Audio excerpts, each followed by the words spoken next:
Fala galera, hoje nós nos encontramos aqui em mais uma videoaula para vocês. E hoje a aula vai ser sobre as etapas de reparo de uma fratura óssea. Já pararam para pensar por que algumas pessoas levam meses para conseguir reparar uma fratura que sofreu no osso? Não pararam para pensar não? Então, na videoaula de hoje vocês vão acompanhar as etapas de reparo de um osso. Como é que esse osso que se quebrou inicialmente pode se regenerar? Para isso, então, lápis e um caderno na mão. Tem mais uma videoaula. Roda a vinheta!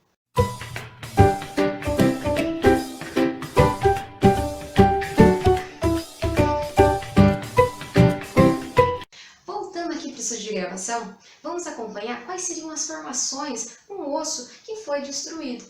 Para isso, então, vamos colocar a primeira etapa aqui, que seria a formação do hematoma de fratura. Para quem já quebrou a perna, ou mesmo para aquelas pessoas que lesionaram lá um osso do antebraço, sabem como isso é complicado. Olham lá na hora, o que acontece? Ele incha e percebem também uma região avermelhada. Isso quer dizer o quê? Que quando o osso quebra, existem vasos sanguíneos nele e esses vasos sanguíneos vão se romper. E esse sangue, obviamente, vai extravasar, formando um hematoma de fratura. Vamos desenhar isso aqui, ó, como que vai acontecer lá?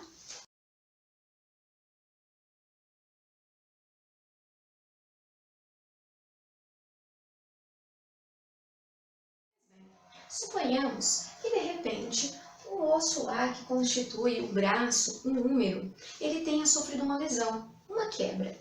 Esse osso aí provavelmente vai sangrar, visto que nós temos vasos sanguíneos sim nos nossos ossos. E aí, o que vai acontecer? Os vasos sanguíneos na direção dessa lesão vão se romper. E o sangue que circula no interior desses vasos sanguíneos vão, no caso aí, vai extravasar, formando aí, ó, no caso, um coágulo dentro de poucas horas. Bem, nesse caso aqui, ó, as células que vão deixar de receber o oxigênio via esses vasos sanguíneos aqui, ó, vão morrer. Por quê? Não estão recebendo nutrientes e nem oxigênio. E aí? E aí é que vai entrar em ação os fagócitos, bem como os osteoclastos, para eliminar esse tecido morto. E não é só isso não, ele vai eliminar também a estrutura que ficou exposta às estruturas aí, mais externas, fora aí o osso, no caso seriam os patógenos, enfim, ou qualquer outro tipo de micro-organismo. Essa etapa é chamada de hematoma de fratura.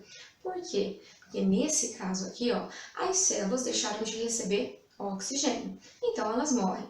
E também, concomitante a isso, as células também vão ficar expostas a agentes externos. Então, vasos sanguíneos vão ser mobilizados para essa região, vai acontecer uma vasodilatação, por isso um inchaço local ali também, e vai esquentar também naquela região.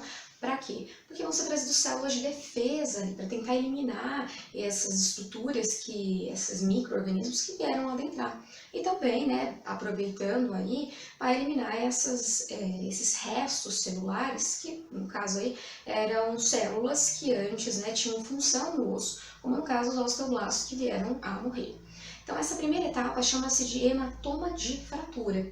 Pois bem, eu não posso deixar meu osso com esse hematoma, eu vou ter que substituir esse coágulo que se formou aqui.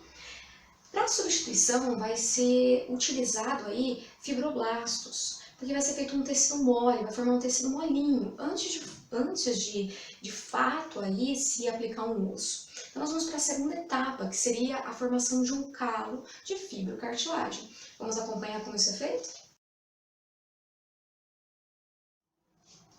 Percebam aqui nessa segunda etapa que o coágulo ele foi substituído por essa estrutura aqui, ó, que eu chamo de fibrocartilagem, ou melhor, calo de fibrocartilagem. Como isso aconteceu? Primeiramente, vocês percebem aqui, ó, que os vasos sanguíneos retomaram a sua forma. Nesse caso do calo de fibrocartilagem, o periósteo ele vai dar origem aos fibroblastos. Os fibroblastos vão invadir a área do hematoma de fratura e vão começar a depositar fibras colágenas. Mas não é só isso não. O periósteo também começa a desenvolver aí condroblastos. E esses condroblastos implantam naqueles locais onde havia esse coágulo sanguíneo, vão implantar ali cartilagem. Então nós vamos ter a formação agora de um calo de fibrocartilagem, do qual vai substituir aquele coágulo da etapa anterior. Esse tecido aqui que se formou é um tecido bem molinho, ele que vai dar suporte para que um osso seja implantado na etapa seguinte. Então fica fácil. Na segunda etapa, nós temos a formação de um calo de fibrocartilagem. O que seria fibro? Fibro porque tem a implantação de fibras colágenas. E cartilagem porque os condroblastos, que se desenvolveram a partir do periósteo, implantaram ali, né, toda essa cartilagem que se juntou com as fibras, formando esse calo de fibrocartilagem. Então, nesse caso, o periósteo ele não vai ser só importante para o crescimento e espessura do osso, como vocês viram lá na outra videoaula de tecido ósseo. Ele é muito importante também aqui, ó, no reparo de fraturas. Podem observar que o vaso sanguíneo aqui, ó, e entre outros também que sofreram lesão, começam a se regenerar. Nós vamos entrar agora na terceira etapa, que seria a formação de um calo ósseo, que é aquele no qual o primeiro osso vai ser implantado. E o osso que vai ser implantado é um osso mais frágil, que é um osso de tecido esponjoso. Vamos ver como isso acontece?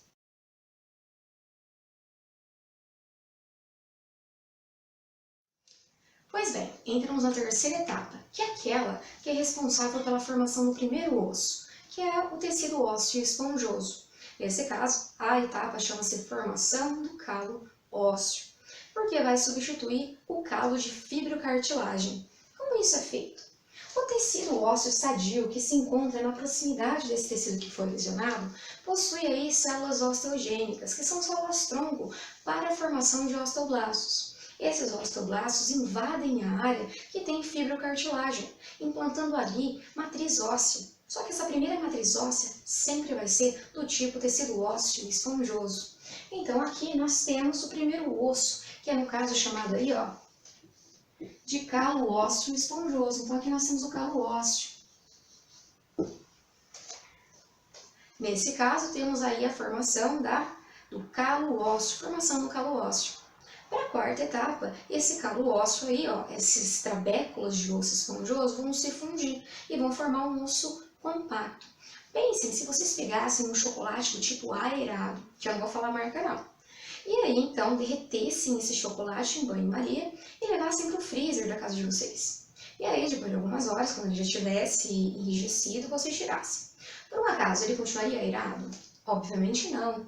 Isso por quê? Porque as suas trabéculas se fundiram e aí deu origem a uma estrutura compacta. Seria a mesma coisa aqui. As estruturas trabeculares vão se fundir, dando origem a uma estrutura compacta. Então, a próxima etapa seria a remodelagem do osso.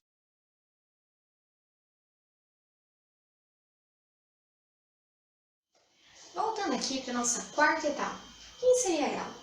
É aquela no qual o osso esponjoso vai ser substituído por compacto, através aí de uma fusão das trabéculas de osso esponjoso. Mas não é só isso não, porque esse osso ele não vai ter uma forma tão modelada assim. Por isso, então, eu preciso dessas células aqui, ó, multinucleadas, derivada aí da fusão de mais ou menos 50 monócitos. Essas células são chamadas de osteoclastos. Os osteoclastos liberam enzimas lisossômicas, bem como ácidos, para o meio externo, no qual vão atuar ali como uma estrutura que decompõe o osso, para atuar mesmo na modelagem, dar o formato certinho aí desse osso. E então, o osso vai, né, dar ele vai dar ao osso o seu retoque aí final. Mas, em algumas radiografias, ou pelo menos na maioria delas, ainda fica uma estrutura aí chamada de fratura consolidada. O que seria isso? É uma marquinha, uma estrutura mais espessa, de que ali naquela região aconteceu uma fratura de fato. Então, ali no caso, os indivíduos que sofreram uma lesão, eles vão ter aí, ó, essa marca, como mostrando que um dia ele sofreu uma lesão. Só que em algumas situações, raríssimas, lógico, né, pode acontecer dessa reconstituição ser tão perfeita que mesmo a radiografia não consegue determinar que a pessoa já sofreu um dia uma lesão. Mas, porque toda regra tem a sua exceção. Mas, no geral, tem sim uma marca, né, uma linha de fratura, e vai ser determinada aí pelo raio-x, porque é uma estrutura mais espessa. E então, ali, ó, mostra como fratura consolidada. Então, só retomando. Quando o osso ele sofre uma lesão, vasos sanguíneos que estão naquela direção vão ser rompidos. O sangue extravasado, ele vai promover ali a formação, dentro de algumas horas, junto com a água. Pois bem, gera-se um hematoma de fratura porque células morrem e vai ter que ser removido esse tecido morto. Quem faz a remoção desse tecido necrosado vão ser os fagócitos, bem como os osteoclastos. Na sequência, esse coágulo vai ser substituído por uma fibrocartilagem. Quem faz isso são os fibroblastos, bem como os condroblastos, originados lá do periósteo. Numa terceira etapa, nós temos a substituição desse calo de fibrocartilagem por calo ósseo. E quem faz essa substituição seriam as células osteoprogenitoras, que se transformam em osteoblastos. Numa quarta etapa, esse tecido ósseo esponjoso vai ser substituído por compacto, e aí na sequência remodelado pelos osteoclastos. E se a fratura for bem sucedida, não vamos ter nenhuma marquinha no osso. Contudo, na maioria das pessoas, aparece a marquinha, uma área mais espessa, chamada aí de fratura, consolidada. Espero então que vocês tenham aprovado a aula de hoje. Se vocês gostaram da aula, não esqueçam, dê um like, se inscreva no nosso canal e também ativem o sininho para acompanhar as próximas videoaulas. Até lá!